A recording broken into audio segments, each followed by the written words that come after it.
It's Kevin Keatsman Uncanceled on 95.7 FM, KCMO Talk Radio. Good morning, Kansas City. Welcome to Uncanceled on KCMO Talk Radio. I'm Kevin Keatsman, starting out a new week. What a week ahead for the Big 12 tournament in Kansas City. 70 degrees all week long. It's going to be just spectacular. A far cry from the years where it has snowed during basketball tournament week. Of course, Missouri hitting the road in the SEC tournament.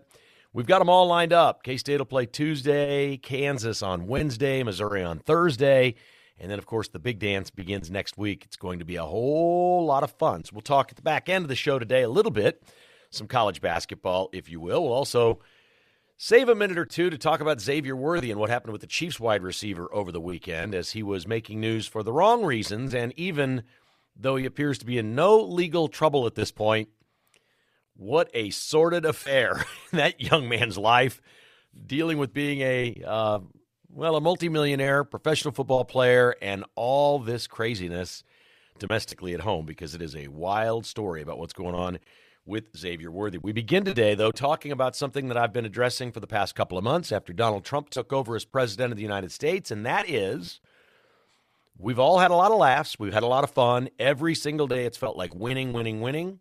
It can't last forever. Now, I didn't know when the worm would turn a little. I didn't know if it would be months down the road or if it would be some event or if it would be something to do with countries that we just can't deal with, like Russia and Ukraine. But this news cycle is not good for the Trump presidency the last few days, really, in any way. It started with the dust-up at the White House with Zelensky 10 days ago. And that thing got really bouncy and bumpy, and it doesn't look like there's any real conclusion going to happen to that war after Trump promised that he would get it done, maybe even on day one, and get it done quickly. But put that aside, Americans really aren't that concerned about that as long as we're not going to keep funding it, which it appears we're not. Until a judge decides, a district judge says, oh, you got to keep funding a whole bunch of stuff. $2 billion worth of stuff, Trump. You got to keep funding it. They appeal it. It goes to the Supreme Court. Unbelievably, the Supreme Court upholds the decision of the district judge, Amir Ali, who is from Canada, was born in Canada. He's a Canadian-American and was not confirmed as a district judge until after Trump won the election. It's as if they put him in there right after the election and confirmed him so somebody would get in Trump's way. This guy is an activist judge who apparently has more power than the president of the United States when it comes to how we spend our money. So another loss there for Trump. The stock market is tumbling. Tech stocks are a train wreck today. Again, this is because of the tariffs. Trump is, in my opinion, having a hard time explaining to Americans what the tariffs will do and how long it will take. He's now saying over the weekend in an interview that he won't rule out a possible recession this year. Okay, so we're going to have a bad stock market, a recession, interest rates are still high. The cost of everything is too high. I'm telling you, folks, it's going to change fast. If this is a long-term plan, he needs to be emphasizing that every single day. So the Hakeem Jeffries of the world, who went out this weekend and says, quote, we have them on the run. It's like Democrats root against America. You know, they like the fact, oh, we got tariffs. We got a bad stock market. Oh, the interest rates haven't come down. Prices are still high. And Hakeem Jeffries says, yep, we've got them on the run. It's all just political for them. They don't care what anybody's dealing with out here. They don't care about our prices. They don't care about our stocks. They don't care about the tariff. They don't care about any of those things other than, oh, politically, this is bad for Trump. It's looking bad for Trump. Now, he has a miraculous way of fending these things off and turning them around very quickly with big wins and taking all of the headlines back. But it's pretty tough right now. And now he's got a new prime minister coming in Canada who's really talking tough. What is unbelievable is when you take a deep dive into who these globalists are. We now have one to the north. Mark Carney is going to be the new prime minister of Canada, unelected his entire life. This guy was a banker. Oh, he's Canadian, but he's a Harvard grad. And he worked on Wall Street and investment and then the central bank in Canada and all these other things. He's a globalist. He's maybe farther left than Trudeau. He's never once been elected to office. And in this case, it was a party vote. That's all it was. The Liberal Party had a vote. There are 26 million people in Canada. This guy got 141,000 votes and becomes prime minister over Trudeau because it's only the Liberal Party voting, and there was almost no interest in that. I don't even want to get into how they do this in Canada, but it's the least democratic thing you've ever seen. I don't mean party. I mean lacking in democracy or representation by the people. They cannot be happy with the process they have. And then this man steps up and says Canada will never be part of America, ever. And I believe him, and I understand why he's saying that. That's populist. Most Canadians want to hear that, so that's an easy stance for him. But it's so typical. He's an unelected globalist who's taking over Canada that was educated at Harvard in the United States. We have a district judge born in Canada, Amir Ali, who somehow becomes a judge in the United States and can stop, not born here. Like Elon Musk wasn't born here. He can't be president, right? But you can be a judge that stops Trump. You can be that judge. This guy's been controversial. Ali has been controversial his entire career. He is a defund the police judge. He thinks police organizations need to become, quote, obsolete. He is another unelected globalist standing in the way of what the American voters want. And then forget the voters in Canada. They didn't even get their say. So it's been tough for Trump. This is not always all going to be easy. We knew that. This is a tough news cycle the last few days. We'll see how it pans out and how it shakes out. The big issues this week seem to be faced around the budget and trying to come up with a continuing resolution to keep the thing funded and setting the stage for tax cuts and whatever's going to happen in the future with our budget. If we can keep a freeze on the spending and lower taxes because of tariffs, that'll be great. Now, Trump stood firm. He tried. He stood there on the airplane and said, listen, these tariffs are going to be the greatest thing we ever did. It's hundreds of billions of dollars a year is going to come in annually. And what he's suggesting is if the tariffs work properly, almost eliminating income taxes for Americans. That we have such a giant economy, we should be able to tariff our way into the American people not paying income tax. Now, this is politically, it doesn't sound bad. It doesn't sound dangerous politically, but think about it. The people that are on the government dime right now, and we have a report at Breitbart that $1.1 trillion worth of improper payments were made through Medicaid over the last decade. That's average of $110 billion a year we have wasted, paid out on Medicaid that were improper payments. So if we're going to tariff this and not do income taxes or massively lower income taxes, think about all the people that are just receiving from the government and contribute nothing. They don't gain anything. They may get some higher prices and be very unhappy, but if they're not working, if you're not working, if you're disabled, if you're retired, if you're just a slacker and not working and living off the government, there are plenty of those when you have 360 million people. What about those people? They're not going to like any of this because they're not saving anything. Their taxes aren't going down. If you're not paying taxes, your taxes aren't going down. But for the most part, it sounds politically right. He needs to pound the message home. I need time. I need time. I think the American people are fairly reasonable, not dyed-in-the-wool, hardened, leftist, globalist, progressive liberals in America. They're not going to like anything Trump says. But the people that swung over and voted for him, he just needs to say, listen, I need a few months. This can't happen overnight. Let's get these tariffs rolling in here, and let's see what it does. We'll analyze it. We'll report back to you. We'll let you know how much money's coming in and how that can save you money. And again, it basically switches us into a situation where you decide whether you want to spend your money or not. If you want to buy a new television, for example, you get to decide based on the price of the television. Do I want to get a new one now or I want to make this old one last another year? You make those decisions. It's not like it's just coming out of your check every 2 weeks when you get paid.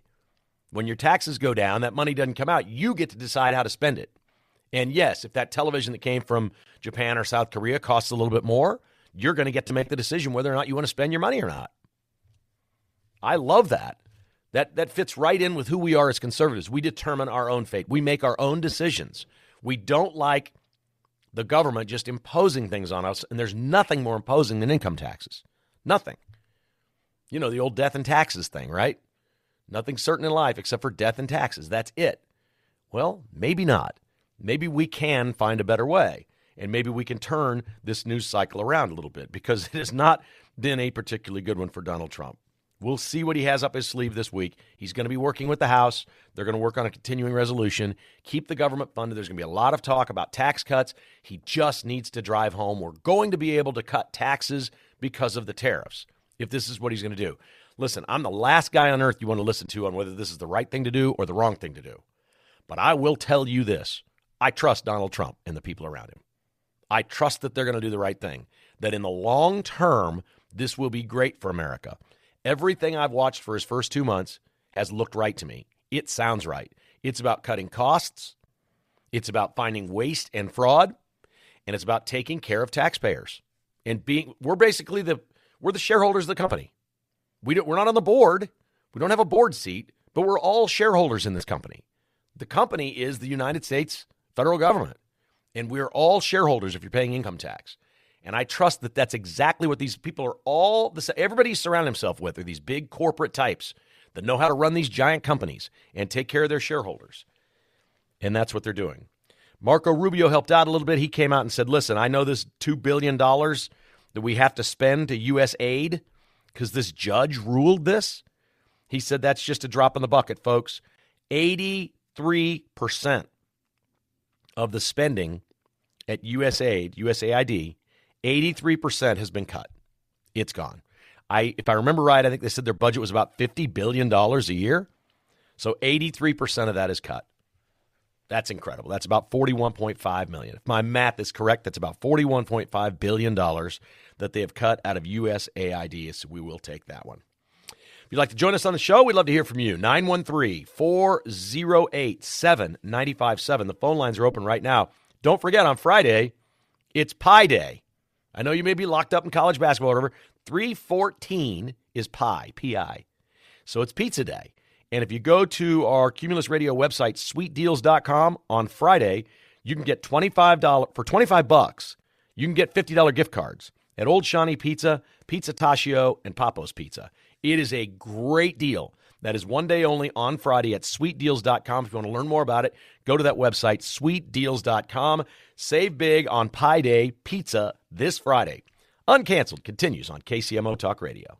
We went to the Royals-Giants game on Saturday in Scottsdale, Arizona, one of the older parks in the Cactus League out here. It's in just a really neat and wonderful area where there's a bunch of restaurants and shops and stuff, and you take little buggies. For $5, you jump on a buggy and they take you over to the game. It's about a half mile away or whatever. Or you can walk. It's a beautiful day. That place was packed. The cheapest ticket in was $49 on the lawn. There were seats down behind home plate going for $250. These people, these Giants fans are unbelievable. They're everywhere. And I can't believe how expensive that was for a spring training game. And I'm sitting there thinking, okay, what do they got, about 10,000 people in here? They're making a couple $1 million a game in spring training. Between the tickets and all the beer and merch and everything that's sold, I mean, the Giants are just killing it out here. It's crazy. And we were very disappointed because it was a split squad game and all the good Royals were over in Surprise playing against, I think, the Rangers on Saturday. And so we didn't see anybody worth watching. We watched Michael Wacha get knocked all over the park, but that was pretty much it. It was a fun day. My guest on my podcast today is Royals announcer Ryan Lefevre. It is our season preview for 2025 at kkhasissues.com. If you want to check it out. And interesting note, Mark, you'll find this interesting. Ryan doesn't like to comment much on like stadium issues and things like that. And he doesn't really want to know. So he doesn't want to have to know and then act like he doesn't. But he did say, I don't know whether the Royals are going to wind up downtown or Johnson County. I really don't. And I thought to myself, well, it sounds like he knows they've narrowed it down to those two. Yeah, that's not Wyandotte County. Right. That's not Wyandotte County. And so I've already had a bunch of texts from people and emails, people saying, hey, it sounded like Wyandotte County's out for the Royals when they heard Ryan speak. I said, listen, I don't want to speak for Ryan. He clearly says in the interview, I'm not on the inside on this. I don't know anything. But I think that jives with what we've been saying, and that is if the Chiefs are leaving, they're looking at the Legends. And I don't think the Royals and Chiefs even remotely want to be neighbors anymore. I think that's the one given is they're both going to be in different locations now. I think we can rest assured on that one. So, interesting stuff from Ryan Lefevre. If you want to hear the whole interview, it's our season preview. It's at kkhasissues.com. Let's go to the phone. Stephen in Kansas City, Kansas is with us on Uncanceled. Good morning, Stephen. How are you? Hey, Kev. Hope you're enjoying it down there in Arizona. Thank you. I think the thing about Trump and the tariffs, we're just getting going here. I mean, this is nothing compared to what's going to happen when we really start hitting the waste, fraud, and abuse. Joni Ernst is telling Breitbart that we probably are going to be able to cut $2.1 trillion by the time this is all over in a couple of years when we have an election, and maybe we can get the rest of it and balance the budget in the other 2 years. But we've got to focus. Don't keep our eyes on the media or anything else. Just keep our eyes on decimating the democratic avenues of waste, fraud, and abuse. I mean, we had $300 million going to children under 11 for COVID. I mean, I don't know how that. I don't know, individual children under COVID that came out over the weekend. I mean, these temporary news cycles are just a absolute blip in the radar compared to what we're going to have to endure when they're. And that's easy for you and I, Stephen. Okay, so we're like-minded here. We know what he's doing. We're willing to play the long game. He's our guy, and as I said in the last segment, I trust him. But right now, the news cycle's pretty rough on Trump. It's the first footing. We're 2 months in. It's the first chance they've had to say, "Uh-oh, this isn't working. Prices aren't down. Interest rates aren't down. You haven't really passed anything. They don't have a budget." All they've done is fire a bunch of federal workers, and the Canadian Prime Minister's mad at the United States. He's getting along with Mexico, it looks like, but we haven't really stopped all the fentanyl flow yet. The tariffs, are they working? Are they not? He puts them on Canada and Mexico, then he takes them back. It's not a good news cycle for him right now. Well, I appreciate your objectivity, but I think even the media hasn't figured this out yet. This is about dismantling the Democrats' a fraud operation. This is right, not which is why the media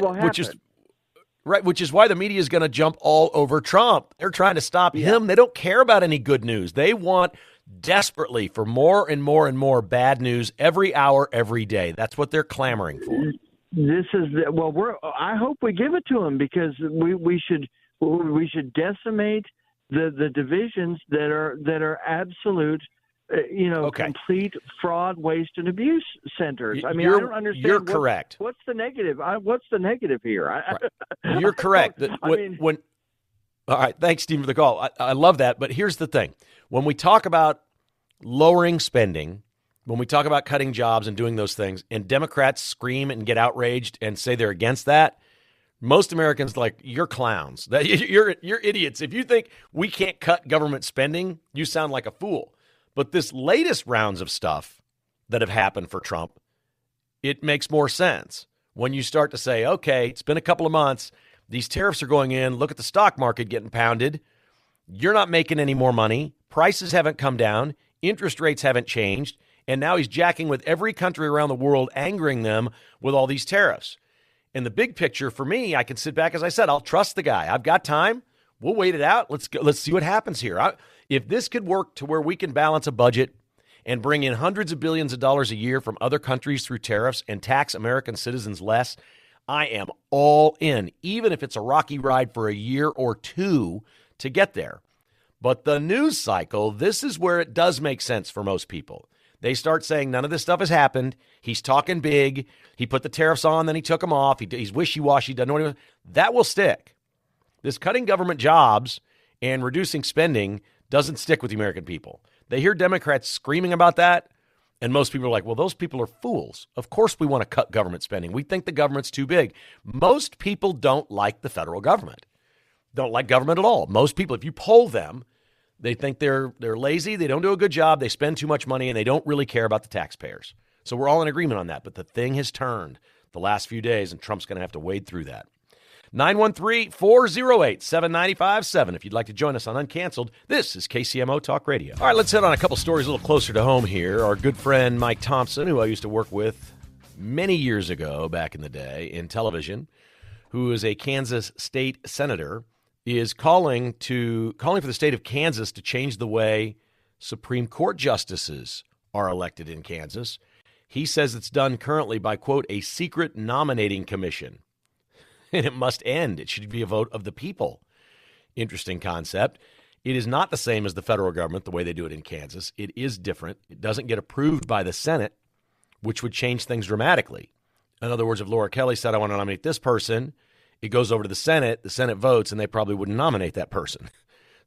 So the will of the people is actually involved here. There's democracy in action. So I understand what Mike Thompson's going for. I like that. I am not a student of process in Kansas or Missouri and know how all of that works, but it seems like there should be some representation from your state's electorate when deciding who your state's Supreme Court judges are, justices. It seems to me that that should be the case. The other interesting story closer to home was not all that close to home. It was in Texas, but it was a wild weekend for Xavier Worthy of the Kansas City Chiefs. And this is one of those stories that we see pop up now about every 2 or 3 months with either a celebrity, somebody famous, an athlete. It's always a man. It's always the same. They get picked up, they get charged with something, and lo and behold, that's not the case. It's almost like the police now arrive at these scenes guilty until proven innocent. So according to Xavier Worthy's lawyer, and since the authorities in Texas have dropped all charges on Xavier Worthy for assault and choking or whatever it may have been, they've decided not to pursue this. We'll assume that the lawyer here is at least close to getting this right. I know a lawyer always tries to make it sound really good for their client, so we have to be a little careful on that. But it sounds like Xavier Worthy was with a crazy chick. And I'm not afraid to say this. There's a baseball pitcher named Trevor Bauer. Mark, I don't think Bauer signed with anybody this year, did he? He's not going to pitch in the big leagues again this year? Yeah, he was out last year, and I don't think he's going to be in this year. So he got blackballed from baseball because a woman who liked to have really rough sex with him that lived in San Diego while he pitched in Los Angeles would come up for the weekend when he was at home with the Dodgers and stay at his house for the weekend. And she plotted with a girlfriend on things that she could steal from his house.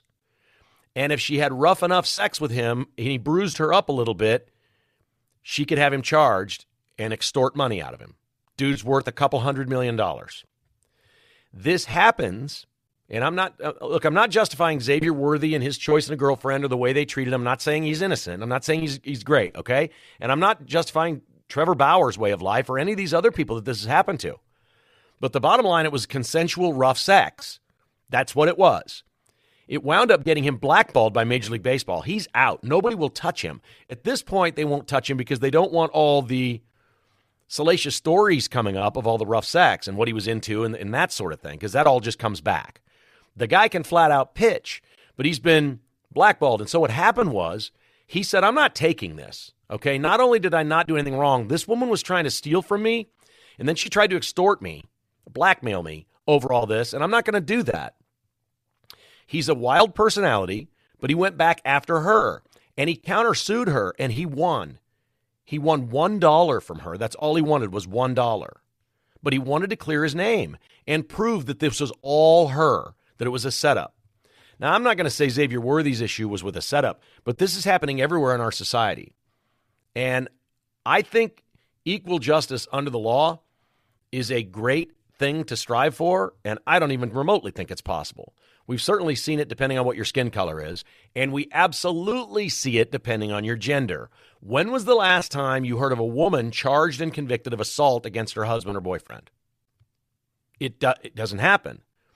Don't tell me there aren't crazy women out there that scratch and claw and gouge and punch and kick and do whatever. They do. And according to the lawyer, that's what Xavier Worthy had. For 2 weeks, he'd been trying to evict her from his house in Texas, kick her out, and she wouldn't leave. He caught her cheating. She was with somebody else, according to the lawyer. And once he caught her, you got to go. Immediately after he gets arrested, the lawyer comes out and says, look, he's got scratches and he's got bruises and he's got receipts and videos to prove how crazy this woman is and the things that she physically did to him. And apparently they showed it to a judge or somebody, a prosecutor, and they said, yeah, we're dropping this case. Now, my question is, if you're dropping this, why aren't you charging her? If there's a violent relationship here and they've deemed that Xavier Worthy's done nothing wrong, Why isn't she getting charged? That's the double standard in our law. And I'm not going to sit here and tell you that, it's terrible to be a man or anything like that. I'm not going to play that card. That's ridiculous. But if you are with a crazy spouse, partner, whatever, that physically hurts you when she gets crazy on a regular basis, that person should be charged too. And it should be the same laws. And it never is. You never hear these stories. You never hear of the women getting charged and going away and getting locked up and paying big fines. But it sounds like that's what this was. Again, I'm telling you what I've read. I couldn't care less about Xavier Worthy and his girlfriend or ex-girlfriend or whatever she is now or who his future girlfriend is. As long as they're happy and living their life together, I'm great. Just don't hurt each other. We say it all the time. One of the great tenets of being a conservative American is really simple. You do you, I'll do me. Let's just not hurt each other. Right? You can be anything you want. I don't care. Okay? But you can't hurt others. So this is where we cross over with transgenders in sports. Well, that's hurting women. It's hurting their opportunities to compete. In fact, it's physically hurting them sometimes. Okay? I'm okay with you calling yourself a chick when you've got a penis. Just don't go play sports and hurt these other girls. That's wrong. That's where we draw the line as conservatives. Truly. Just great. If you guys, Xavier Worthy and his girlfriend or whatever, have a volatile relationship, plenty of people have volatile relationships and scream and holler and do whatever. Don't hurt each other. Don't scratch. Don't bite. Don't kick. Don't punch. Don't choke. Don't do it, Xavier. Something is toxic there, and there's never, ever been a relationship where it's 100% one person's problem and not the other. So even if she's the one that is most violent and she started it and she has clawed him and scratched him and done all these things, it's probably only 60-40. He's probably making it worse too, right? So figure it out, and let's all physically get along. Let's not do this stuff. So the Chiefs dodged one there, I think. I mean, when you first heard the report came out, it sounded terrible. It's like, oh, boy, he's choking her and all these things. I mean, it sounds to me like what he did now was restrain her, that he got around her and maybe put her in a chokehold with his elbow to calm her down when she was doing whatever it is she does to him. But I ask these questions over and over. If that's the case, if that's what they found out, and Xavier Worthy does have videos and pictures, and they saw him bruised and scratched, why didn't they charge her? It's one of life's mysteries. Who knows? Also in sports, this is a horrible story. In Virginia, a high school track star named Kaylin Tucker went out for Brookville High School. This is Category 3, whatever that is. I don't know if they have 4 or 5 categories of high school sports in Virginia, but this is District 3 or Class 3. She won the 55-meter race. Pretty good. Then she gets in the relay race, and apparently she's the fastest woman, a girl on the track, 17 years old, junior in high school. And she's running the relay when another girl comes up from behind her on the inside. You're catching her on the turn because you're on the inside. You can get closer to your opponent because you have a shorter lane, right? You've seen that. You know how that works. And Tucker is to the right of this girl who's carrying the baton in her right hand, and she just starts whacking her over the head with it. And Tucker goes down, and off the track, she got a concussion. And they took her to the hospital to do a scan and see if she had a fracture on the skull. There's been no charges. Nobody's apologized. Nobody said anything. The story I read didn't even name the girl who did it because she's a minor. They won't even name the name of the girl who did it because the girl's not 18. They're saying, oh, there's laws involved here. The state athletic commission and the schools and whatever say, we can't comment on this case while we're investigating because of laws. There's laws that protect kids. Yeah, there's laws that protect kids. Remember that judge I talked about earlier in the show that's stopping Trump, that doesn't like the police and wants to make them obsolete? Yeah, he's the one who wouldn't try a 14-year-old cop killer as an adult. It's unbelievable what liberals do. And so now we have these laws in place. We can't even get the name of the girl. And this was ugly. This was a hideous scene. This was Tanya Harding, man. This is crazy what they did. This girl comes running up behind. She knows the other girl's the fastest one on the track. She's on the inside, so she's sort of catching her. Bang, bang, bang with the baton in the head. Knocks her off the track and out of the race. It's clear assault. It's clearly assault. It's unbelievable. It's unbelievable the stuff that happens out there, really. I don't know what's going on. I don't know whether it's us, whether it's the whole world. I'm not really sure. Some Palestinian wackos went crazy in Scotland this weekend. They destroyed Trump Turnberry Golf Course because they hate Donald Trump. Trump Turnberry is one of the great courses on the planet. It is very famous. When Tom Watson was just a couple of months away from turning 60, that's where he lost in a playoff, the British Open, which would have been the oldest player ever to win a major championship. He had a 3-shot lead at the turn on Sunday, wound up in a tie, and lost to Stuart Sink. Very historic day. I have a portrait in my office that he gave me for doing an event with him at Loch Lloyd one time, emceeing it. And it's him standing on that tee box. There's a famous lighthouse at Turnberry, and he's got this look of just anguish on his face, locked in. It's at the turn at Turnberry. He's got 9 holes to go to be the oldest player ever to win a major championship. My friend Jim Colbert set the course record at Turnberry a few years ago for senior British Open champion. I think the course record was 62. 62 he shot there, and there's a plaque. He has the lowest score ever. So some great Kansas City connections to this golf course. These crazy Palestinians destroyed all the greens, just drove trucks over them and destroyed them, and they spray painted the clubhouse because they don't like Trump. Unbelievable. The second I saw it, as much as I know Trump loves golf, I thought, boy, we were staying out of that conflict. We were just going to fund Israel and help them out. This might really make him mad now. That's his golf course. That's his baby. Trump Turnberry is what it's called. If you want to see some pictures online, you're going to see one of the most beautiful settings for a golf course ever. I was slated to go there this fall, and I have postponed my trip to another time because I accepted a radio job, and I don't think I should be gone for 2 weeks starting this position so soon. That was going to be in August or early September. So I'll play Trump Turnberry another time, but I want to go someday and play there. It's a good thing. Sounds like it might take up a few months to restore the place a little bit, and I guess increase security and keep the Palestinian freaks out, the Hamas terrorist supporters, all away from Trump Turnberry.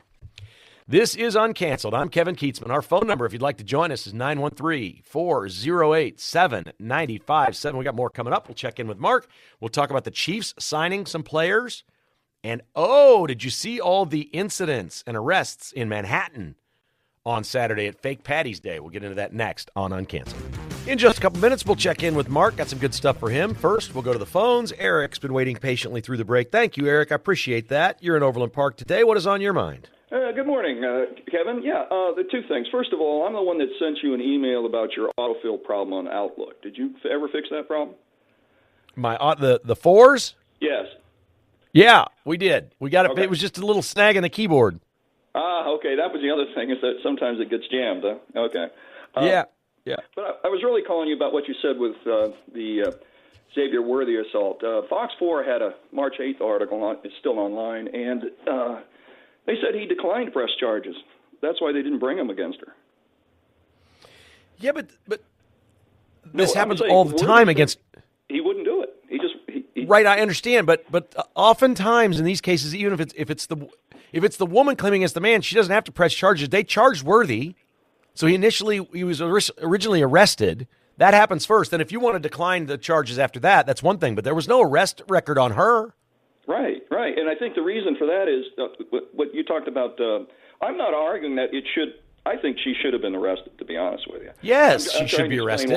Why it didn't happen, and the only thing I can figure is that she reported it, and as a crime, they arrested him, and then in the arrest thing, when they saw all the information, they said, "Okay, we can go ahead and arrest her now," and he said, "Don't do it," and but I guess you can do that. He has the right to not press charges, but I don't think the police have there's community safety at risk here. They arrest people all the time that aren't guilty yet or have been charged until they get booked or somebody else is a complainant. So, yes, I'm sure that was a factor, but maybe it shouldn't be. And right. She's going to go on to some other guy. Isn't she just as dangerous to the other guy that she's cheating with? That's what I'm thinking. And I'm agreeing with you now. And that lady, I saw that baton pass. She whacked the heck out of that lady, and she has a concussion and possibly a cracked skull. She should have been arrested on the spot. I don't care if it's sports or not. And charged as an adult if she's 17, yes. Darn right. All right. Well, enjoy your Arizona. Good call, Eric. Thank you, buddy. Right. I appreciate it. Yeah, we're in lockstep. We really appreciate that. All right, let's check in with Mark. Mark Van Sickle, what say you? Nick Bolton, 3 years, $45 million. We'll focus on him first because I'm having quite a debate with a friend of mine. Do you like this signing? I like it. I kind of figured this was coming after the Lamar Hunt Jr. conversation when he said Nick Bolton was his favorite player. I kind of saw this one coming. Yeah. But, yeah, I think that this is a deal that you had to get done. You're probably not keeping Justin Reed. Those were the two main leaders, besides Chris Jones, of course, on the defense. He's your quarterback. Nick Bolton is your quarterback of the defense. So I think it's a deal that they had to get done, and I don't think it's an overpay, I guess you could say. So my buddy Cato is like twisted sideways. He's so angry at this contract. He hates it, and he doesn't apparently like Nick Bolton. And he just says the game today, you don't pay linebackers. That linebackers are a relic and an era gone by. I said, Cato, Nick Bolton's on his way to the Hall of Fame. And then his head exploded and said, what? I said, I think he's got 3 Super Bowl rings, an iconic play to win a Super Bowl, and is the Chiefs' season record holder for all-time tackles. How's that guy not on his way to the Hall of Fame? And if you think about this, even though they did just get smashed by the Eagles, they held Saquon Barkley to his worst game of the season in a game where they led when they should have been running the ball more. They couldn't. So there's that. One of the big differences is Halls of Fame. Like in baseball, it's all just stats. If you have the stats, you're in. In football, it matters if you've won Super Bowls and made plays in those Super Bowls. Yeah. And that's all he's done. I mean, he's one of the most iconic defensive plays in Super Bowl history, beating the Eagles. It was fantastic. It was great. And I think he's been here for all 3, right? Yeah. He's been here for all 3. And he set the team record for tackles in a season. I just don't know what else you got. He's going to get 3 more years here, so longevity's going to work for him. How many years will that be? Is he in his 6th year now or 7th? I guess he was not here in 19. Wasn't there in 19? Okay. So he has 2 rings. Okay, so this is going to lock him up for at least 8 years of professional football with 2 Super Bowls and the iconic play, and they may win another one. Yeah. I don't know, man. I like the guy. He's in charge out there. I think he's a terrific player. We consider him a local guy. I think it's a good signing. I say you go with it. I agree. Hollywood Brown is back, 1 year, $11 million, according to reports. When I first saw this report, I thought they jumped on it and did it because they thought Xavier Worthy was going to jail. Did you have the same reaction? No, I thought they were going to get this done. I'm glad they did it before free agency because it looks like it's only going to be about $3.5 million off of the cap this year. So that's another good signing. We've got Kansas State, Arizona State tomorrow night at T-Mobile Center. Nobody cares. KU plays either Central Florida or Utah on Wednesday, and then Missouri plays either Georgia or Oklahoma on Thursday. Are you excited for the tournaments? I'm excited for this expanded Big 12 tournament. More days to it. I know maybe the basketball won't be great the first day, but I think it's going to make it for a more exciting tournament this year. Get some beautiful weather. It's going to be really, really nice. Are you familiar with Fake Patty's Day in Manhattan? I've heard of it, never attended, though. So we had some friends we met out here in Arizona, and they actually have a kid that goes to Arizona. And they said, oh, yeah, they're back in Kansas. They went back for Fake Patty's Day. Kids from they come from all over the country to go to Fake Patty's Day in Manhattan. And every year they talk about canceling it because it's just too crazy. It's the week before St. Patrick's Day. It's fake because spring break is next week. 116 incidents, according to the Riley County Police. Ooh. 19 minors in possession. 69 open container laws broken. 22 arrests. 22 arrests. 6 arrests were for DUI, and 4 were for assault. That's just people fighting. Oof. I think it's a rough every year, weekend. man. They do a scorecard. I don't know why I laugh. They keep, the grumpy old people in Manhattan want to stop it, but the kids are saying, hell no, we're going to fake Patty no matter what. That's uncanceled for this Monday. We're off to a great week. Dan Bongino's final week begins next on KCMO Talk Radio.